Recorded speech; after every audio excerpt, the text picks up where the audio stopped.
ఒక ఊరిలో అమాయకుడు పాపం అమాయకుడు భుజాన ఒక మేకపిల్లని వేసుకొని దాన్ని ఏదో అమ్ముకోవాలని పాపం బజారుకి బయలుదేరుతాడు. ఇంట్లో నుంచి గడప దాటుతానే ఒకడొస్తాడు. ఒకడొచ్చి నీ కుక్క బలి బాగుంది అని అంటాడు.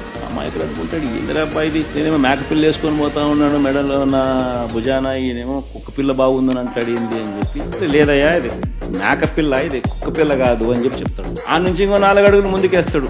ఆ వీధి టర్నింగ్ దిగేసరికి ఇంకొకడు ఎదురవుతాడు. ఇంకోడు ఏమంటాడు, అరే నీ కుక్క పిల్ల చాలా తెల్లగా ఉంది, చాలా బాగుంది అంట, ఎక్కడి నుంచి తెచ్చుకున్నావు అని.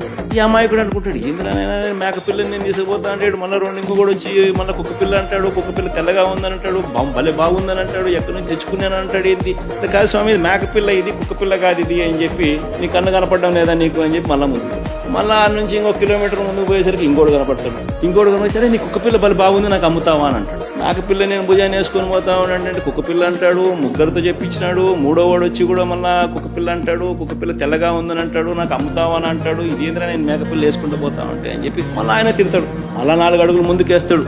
4వ వాడు కనిపించేసరికి ఏమంటాడు, కుక్క పిల్లని ఎందుకయ్యా నువ్వు మెడలో వేసుకొని పోతా ఉన్నావు, నువ్వు భుజాన్ని వేసుకొని పోతా ఉంటావు, పక్కన నీతో పాటు నడవమంటే నడవదా అంటాడు. దాంతో ఏమంటాడు అమాయకుడు, పాపం నా కళ్ళకి ఏమన్నా అయిందా, నా మనిషికి ఏమన్నా అయినా అని చెప్పి మేకపిల్లని తీసి ఆడేసి, నాకు మేకపిల్ల వద్దు, నాకు ఈ కుక్క పిల్ల వద్దు అని చెప్పి పోతాడు. కరెక్ట్ గా చంద్రబాబు నాయుడు గారు రాష్ట్రాన్ని ఆర్గనైజ్డ్ క్రైమ్ పద్ధతిలో ఏ రకంగా తాను నడుపుతా వస్తున్నాడు అన్నదానికి నిదర్శనం ఇది. ఫస్ట్ వ్యక్తి పేరు చంద్రబాబు, 2వ వ్యక్తి పేరు దత్తపుత్రుడు, 3వ వ్యక్తి పేరు బీజేపీలో ఉన్న తన వదినమ్మ తన మధ్య, 4వ వ్యక్తులు ఎవరు అంటే ఓ ఈనాడు, ఓ ఆంధ్రజ్యోతి, ఓ టీవీ5, ఎల్లో మాఫియా. రాష్ట్ర ప్రజలు ఆ అమాయకులైతే మేకపిల్లేమో మన రాష్ట్రం.